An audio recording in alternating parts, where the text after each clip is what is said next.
تاپو سر بندی عزت دستا حجاب دی دستا حجاب دی ستا حیا او دستا پت دستا حجاب دی دستا حجاب دی مسلمان ای پوزان دی آمینه خورستا دمخ صفت دستا حجاب دی دمخ صفت دستا حجاب دی. حجاب اسلامی برای یک زن محدودیت نیست،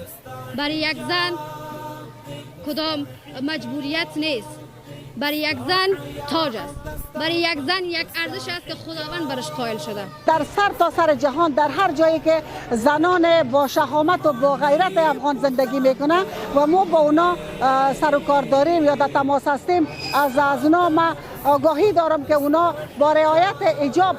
بیرق شرف و حیثیت زنان غیور افغانستان بلند ساختن. در گوشه و کنار دین مقدس اسلام آمد تانستن زنها حقوق آزادی پیدا کنند. دموکراسی در زمان اسلام بود و اولین سنگبنای دموکراسی توسط حضرت محمد صلی الله علیه و سلم گذاشته شد. پس هیچ کس قرار نیست محصور فعالیت های ما گردد. ما حجاب میکنیم و از این عمل خرسند هستیم، زیرا حجاب پدیده جدید در افغانستان نیست که ما فعلا به خاطر که امارت آمده باشه ما حجاب کرده باشیم. در اصل این چیزی بوده که هویت ماست و ما قرار نیست به خاطر از اینکه به علم و هنر دست پیدا کنیم برهنه شویم. حجاب گفته خداوند است و امر و حکم خداست، چون که حجاب در قرآن کریم ذکر شده بر زنان مسلمان و خاصه زنان مسلمان می باشه و این یک محبت خداوند است بر ما